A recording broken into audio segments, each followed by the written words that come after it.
मित्रांनो, मैत्री व्हायला वेळ लागत नाही, पण खरा मित्र व्हायला वेळ लागतो. खरे मित्र असतातच ढासळलेल्या भिंतींना नव्याने उभे करणारे कारागीर, आशेचे नवे नवे रंग देणारे खरे चित्रकार. मित्रांच्या जीवनातही येतात सुखदुःखे, परंतु तेच बनतात एकमेकांचे प्रेरणास्त्रोत. प्रसंगी टोकणारे, कौतुक करणारे आणि गळा भेट घेऊन अश्रूंना मोकळी वाट करून देणारे. मित्र तो मित्रच असतो. वाईट रस्ता मिळाला तरी अखेरपर्यंत मैत्री निभावणारा, विश्वासघात न करता मित्रासाठी सर्वस्व त्याग करून आजरामर झालेल्या सूर्यपुत्र कर्णासारखा. या दूषित जगात गंगेच्या पाण्या इतकेच निर्मळ असणाऱ्या, मित्रांमधील मरगर दूर करणाऱ्या, गरज पडली की मेणाहूनही मऊ आणि वज्राहूनही कठीण बनणाऱ्या मित्राची, मैत्रीची आज नितांत गरज आहे. आपल्याला सखा श्रीकृष्ण भेटावा असे वाटत असेल तर स्वतःला सुदामा बनावा लागेल. सुदाम्याचे पोहे साक्षात भगवंताला पंचपक्वान्न वाटतात, तर सुदाम्यालाही भगवंत वाटत नाही, तर मित्र वाटतो. ही आहे मैत्रीची खरी थोरवी. लोक बाह्य रूप पाहतात, मित्र हृदय पाहतात. लोक स्वप्न पाहतात, तर मित्र स्वप्नपूर्तीचे मार्ग पाहतात. फरक एवढाच आहे की लोक जगात मित्र पाहतात, पण खरे मित्र मैत्रीतच स्वर्ग पाहतात. मित्रांनो, आजच्या या आगळ्या वेगळ्या व्हिडिओत आपणास दर्शन घडणार आहे खऱ्या मैत्रीचे. बालपणी प्रचंड गरिबीत एकत्र शिकलेल्या दोन मित्रांची उतार वयातील ही आहे भेट. भेट नव्हे, शेवटचीच भेट. होय, राहता येथील प्रीतिसुधाजी शैक्षणिक संकुलाचे सर्वेसर्वा गुरुवर्य इंद्रभानजी डांगे सर आणि त्यांचे जीवाभावाचे खेड्यातील मित्र श्री रामचंद्रजी सहित व श्री भास्कररावजी कवडे. या भेटीनंतर शिक्षण तपस्वी गुरुवर्य डांगे सर यांना काही दिवसातच देवाज्ञा झाली. परंतु मित्राची भेट ही त्यांच्यासाठी नक्कीच अमृतानुभव देणारी ठरली. बघा ही जगावेगळी अलौकिक मैत्री.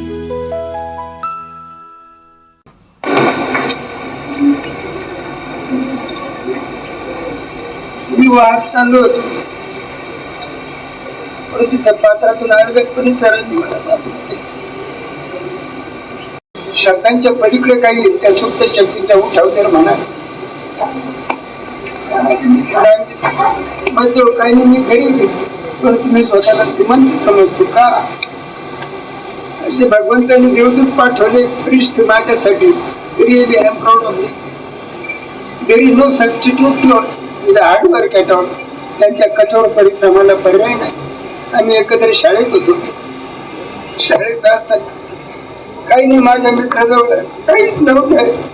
पांडुरंगाची कृपा झाली, दिव्यत्वाचा साक्षात्कार झाला आणि भगवंताने कडेवर घेतलं त्यांना. आणि त्या भगवंताचं ते असणारं रूम फेडण्यासाठी ते तुम्हाला आम्हाला घडू राहिले. अरे खूप तुम्ही आपल्या पात्रात पाडू राहिले. शब्द नाही, परंतु हृदयातलं थोडक्यात तुम्हाला सांगितलं ते काय नाही. शिस्त पाळा. A good fortunately, an opportunity was able to be, but unfortunately I killed it already. But whatever it may be, the wind does not always blow. तुम्ही त्याच्या पाखाखाली हृदयामध्ये तुम्ही आहात, तुम्हाला ऊन वारा थंडी भासणार नाही. त्यांचं जे मार्गदर्शन आहे तुमच्या भवितव्यात, तुमच्या प्रत्यक्षात, तुमच्या प्रवासात एक दिव्यत्वाचा साक्षात्कार घडवणार आहे. आणि ही संस्कृतीची आणि शिक्षणाची शिदोरी ही न सरणारी, ही शाश्वत स्वरूपात तुमच्या पदरी राहील. तेव्हा भगिनींना आणि भावांनी जे आहे माझ्या हृदयातलं मनोव्यक्ती मी व्यक्त भक्तीच्या गर्भात सत्वाच्या लाटात मिसळतात. शब्द नाही, परंतु बघा माझे मित्र नाही, मित्राच्या पलीकडे माझे सवंगडी. आणि सवंगडी हा मुळातच कसा असतो ही सर्वांना ज्ञात आहे. आणि त्या प्रभावामध्ये तुम्ही आम्ही पण असंच भवितव्यात उंच झेप घ्या, जिला गरुड झेप म्हणतात. आणि तो म्हणजे काय, भूतकाळ हा काय करतो, वर्तमान काळाशी हितगुज करतो आणि भवितव्याचा वेध घेतो. आणि तो वेध घेतल्यानंतर मग आपल्याला एक एक साक्षात्कार घडू लागतो. तर असे शिक्षक नाही, शिक्षकाच्या पलीकडे त्यांना काय म्हणू, ते कुलगुरू आहेत तुमचे सर्वांची. त्यांचा पदस्पर्शी ही तुमच्या दिव्यत्वाची गुढी उभारणारी ती धूळ राहील. तिला जतन करा, आपल्या कपाळी लावा. बस एवढं बोलून मी पूर्ण विराम देतो.